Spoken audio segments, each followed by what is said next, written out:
तो इसके पहले हमने अनुपात और समानुपात के बारे में बताया है, कैसे क्या नियम है। तो आज हम पढ़ेंगे कि अनुपातों की तुलना करना, comparison of ratio, comparison of ratio. जैसे यदि A अनुपाते B व C अनुपाते D दो अनुपात हैं, तब A अनुपाते B is greater than C अनुपाते D, यदि AD is greater than BC। तो ये बता रहा है। तो इसका मतलब ये हो जाएगा कि मतलब कौन सी जो अनुपात है, दो अनुपात दिए रहेंगे, दोनों अनुपात में कौन सा बड़ा होगा और कौन सा छोटा। जैसे यहाँ पे दे रखा है 1:2 और उसी में दूसरा दे रखा है 2:3। अब इसमें कौन सा अनुपात बड़ा है, कौन सा अनुपात छोटा है, यही हमें देखना है। तो इसमें क्या करेंगे, जो अनुपात होता है इसको हम बटे में लिख सकते हैं, 1/2 ये लिख देंगे, 2/3 ये लिख देंगे। अब देखिए इसमें क्या करेंगे, 2 से इसको भाग देंगे तो ये आ जाएगा 0.5, 0.5। जब इसको भाग देंगे तो ये आ जाएगा 0.6। अब देखिए यहाँ 5 बड़ा है कि 6 बड़ा है, तो ये लॉजिक तुरंत समझ में आ गया कि ये वाला क्या है, अनुपात बड़ा है। 2/3 क्या है, अनुपात बड़ा है, या 2:3 बात कर लें बड़ा है, तो यही सही हो जाएगा। इसी तरह इन्हीं तुलना करते हैं। तुलना इसी तरह करते हैं कि 1:2 इसमें से कौन सा बड़ा है, तो 2:3, 2:3 यही बड़ा है। तो 1:2 इज लेस देन 2:3।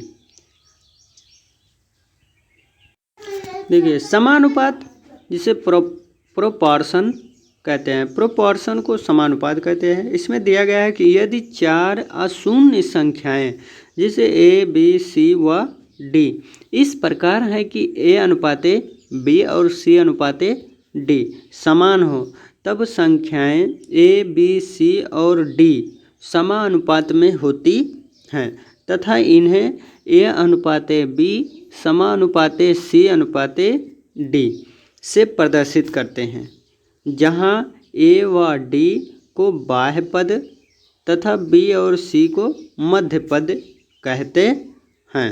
इस स्थिति में बाह्य पदों का गुणनफल और मध्य पदों का गुणनफल के बराबर होता है, अर्थात A × D = B × C। देखिए इसमें बताया गया है कि समानुपात जैसे A अनुपाते B इस तरह दे रखा है और दूसरा दे रखा है C अनुपाते D, ये दे रखा है। तो इसका क्या हो जाता है कि समानुपात इसी तरह कर देते हैं। आगे बता रहा है कि A और D बाह्य पद प्रदर्शित करते हैं। A और D अर्थात की बात करें A और D इन दोनों को बाह्य पद कहते हैं, और A और C A और D को बाह्य पद, तो B और C को मध्य पद कहते हैं, अर्थात कि AD ये क्या हो जाता है, AD ये हो जाएगा बाह्य पद, क्या हो जाएगा, बाह्य पद हो जाता है। और B और C ये हो जाता है मध्य पद, ये हो जाता है मध्य पद हो जाता है। और बात करें कि इनके मध्य पद और बाह्य पद आपस में क्या होते हैं, बराबर होते हैं, यानी मध्य पद और बाह्य पद ये दोनों आपस में बराबर होते हैं। जैसे कि दे रखा है A अनुपाते B अनुपाते यानी समानुपाते C अनुपाते D, तो ये क्या होता है कि यानी बाह्य पद और मध्य पद। तो बाह्य पद क्या होता है कि A से B अर्थात A से D, तो A × D इनका गुणनफल बराबर के B × C, इन दोनों का क्या होता है, आपस में गुणनफल बराबर होता है। मध्य पद का गुणनफल बराबर बाह्य पद का गुणनफल, इन दोनों का गुणनफल आपस में बराबर होता है। यही ये समानुपात में लिखा गया है। और अर्थात ये देखिए A इंटू डी बराबर B इंटू सी लिखा गया है। दोनों का गुणनफल आपस में बराबर होता है। आगे संख्या भी दे रखा है, संख्या में समझें। तो जैसे कि समझे लिखा है, तो इसमें क्या होता है कि चार संख्याएं 5, 25, 7 और 35 समानुपात में हैं, क्योंकि जैसे कि दे रखा है 5:25 और समानुपाते 7:35। तो इनका क्या होगा कि मध्य पद का गुणनफल और बाह्य पद का गुणनफल बराबर के बराबर, इन दोनों का आपस में बराबर होता है। तो मध्य पद हो जाएगा 25 और गुणे में हो जाएगा 7 और बाह्य पद हो जाएगा 5 और हो जाएगा 35, 5 हो जाएगा और 35 हो जाएगा। इन दोनों का यानी गुणा करेंगे तो ये हो जाएगा 175, 25 सत्ते 175 और 35 पंचे 175। तो देखिए इसमें क्या हो रहा है कि दोनों आपस में पक्ष क्या हो रहे हैं, बराबर हो रहे हैं। तो वही बताया गया है कि बाह्य पदों का गुणनफल बराबर मध्य पदों का गुणनफल। इसके बाद आगे देखते हैं क्या बताया जा रहा है प्रश्न में। देखिए आगे कह रहा है समानुपात के नियम क्या है, रूल्स ऑफ प्रोपोर्शन। तो समानुपात के नियम निम्न प्रकार हैं। समानुपात के नियम निम्न प्रकार हैं। नंबर 1 है कि मध्य अनुपाती जिसे मीन प्रोपोर्शनल। यदि A अनुपाते X समानुपाते X अनुपाते B हो तो X और A और B का मध्य अनुपाती होता है।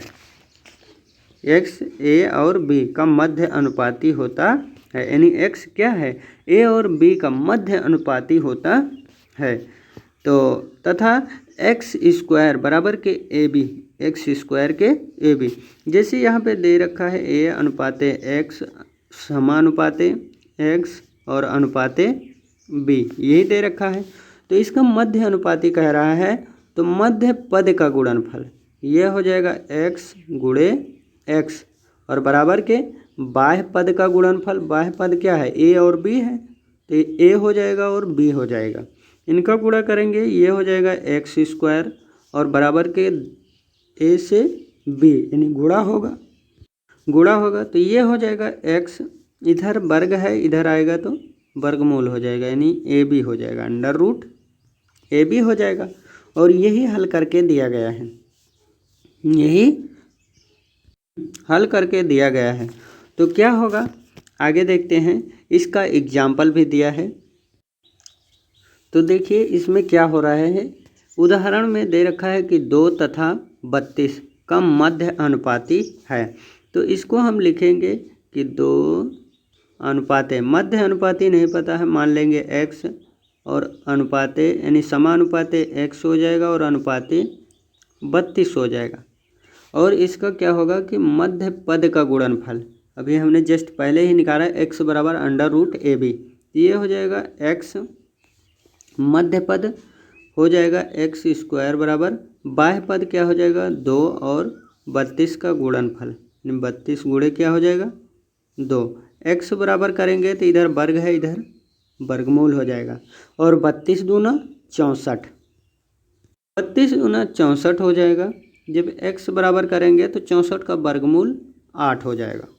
तो 2 और 32 का मध्य अनुपाती क्या होगा 8 होगा, मध्य अनुपाती 8। देखें डी वाले ऑप्शन में मिल रहा है, यही हो जाएगा।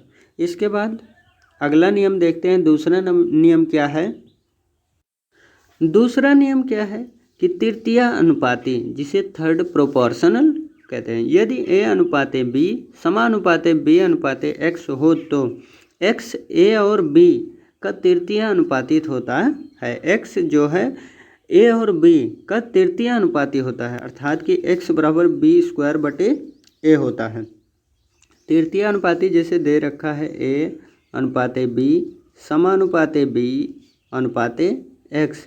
तो तृतीय अनुपाती ये होता है, प्रथमानुपाती A द्वितीय अनुपाती B तृतीय अनुपाती x होता है, क्योंकि ये दोनों सेम फर्स्ट में ही यानी सेकंड में ही गिने जाते हैं B पूरा।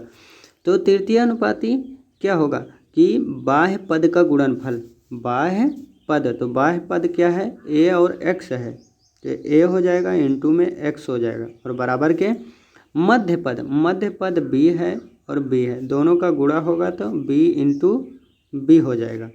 तो x बराबर करेंगे, देखिए b से b का गुणा होगा b स्क्वायर हो जाएगा, और बटे में इधर a गुणे में है, इधर बटे में हो जाएगा। यही लिखा गया है यहाँ पे b स्क्वायर, यानी x बराबर b स्क्वायर बटे a, यही संबंध निकाला गया है। तो b स्क्वायर बटे a ये फार्मूला होता है तृतीय अनुपाती का। इसके बाद एग्जाम्पल भी देखेंगे अभी। तो चौथा यानी तीसरा देख लेते हैं, चतुर्थानुपाती क्या होता है। तो नियम तीसरा है चतुर्थानुपाती, जिसे फोर्थ प्रोपोर्शनल। यदि a अनुपाते b समानुपाते c और x हो, अनुपाते x हो, तो a b और c का चतुर्थानुपाती x होता है, अर्थात x बराबर b c बटे a। देखिए दे रखा है a अनुपाते b अनुपाते यानी समानुपाते c अनुपाते x, इसका चतुर्थानुपाती क्या होगा। तो चतुर्थानुपाती हो जाएगा, अर्थात कि a से x का गुणा होगा बाह्य पद, तो a हो जाएगा अनुपाते x हो जाएगा, यानी गुणे में हो जाएगा, और बराबर के मध्य पद क्या हो जाएगा, bc होगा। x बराबर ये हो जाएगा bc, और बटे में इधर a गुणे में है, इधर बटे में आ जाएगा, बटे में आ जाएगा, तो ये चतुर्थानुपाती हो जाएगा, x बराबर bc बटे a हो जाएगा, और वही चीज़ यहाँ पे लिखा गया है। इसके बाद एग्जाम्पल देखते, देखिए उदाहरण नंबर 4 में दे रखा है कि 10 और 25 का तृतीय अनुपाती ज्ञात करें। देखिए तृतीय अनुपाती ज्ञात करने के लिए हमने नियम बताया है कि x बराबर b स्क्वायर बटे a, b स्क्वायर बटे a, अर्थात कि इसको हम लिख सकते हैं तृतीय अनुपाती, अर्थात कि 10 अनुपाते क्या हो जाएगा, तृतीय अनुपाती कह रहा है, तो तृतीय अनुपाती यानी 25 समानुपाते 25, तृतीय अनुपाती नहीं पता है, इसको हम x मान लेंगे। तो क्या होता है कि बाह्य पद का गुणनफल यानी 10 इंटू x, और बराबर के मध्य पद का गुणनफल, मध्य पद क्या है 25 गुणे 25, 25 गुणे 25, और x बराबर करेंगे तो ये हो जाएगा 25 गुणे 25, और बटे हो जाएगा 10, काट देंगे 5 पचम 25, 5 दूनी 10, और 5 पचम 25 यानी 25 पंचे 125 हो जाएगा, और बटे में 2 से काटेंगे, 2 छंग 12, 2 दूना 4.5, ये हो जाएगा 62.5। 62.5, तो देखें बी वाला ऑप्शन मिल रहा है, और यही फार्मूला हमने जस्ट बताया कि x बराबर होता है b स्क्वायर और बटे में a, यही होता है तीसरा अनुपात, यानी तृतीय अनुपात यही होता है b स्क्वायर, यानी x बराबर b स्क्वायर बटे a। तो देखिए b स्क्वायर, b को हम 25 दिया गया है, यानी 25 गुणे 25, वही चीज़ जस्ट होगा, और a का मान 10 है, जब इसको हम काटेंगे तो आ जाएगा 62.5। देखिए प्रश्न में कह रहे हैं कि संख्याओं 6, 11 और 12 का चतुर्थ समानुपाती है। तो क्या होगा कि 6 अनुपाते 11 समानुपाते 12 और समानुपाते 12 और अनुपाते x मान लेंगे, और चतुर्थ अनुपाती पूछा है, तो देखिए मध्य पद का गुणनफल करेंगे, यानी 11 और गुणे में 12 हो जाएगा, और बाह्य पद का गुणनफल करेंगे, दोनों आपस में बराबर होते हैं, तो 6 इंटू एक्स। तो हम जब x बराबर करेंगे, या 6 से डायरेक्ट भी काट सकते हैं, 6 दूनी 12, तो x बराबर यानी चतुर्थानुपाती क्या हो जाएगा, 11 और 2 का गुणा होगा, 11 दूना 22 हो जाएगा। तो ऑप्शन में देखें डी वाला ऑप्शन मिल रहा है। इसी तरह और भी एग्जाम्पल करते हैं।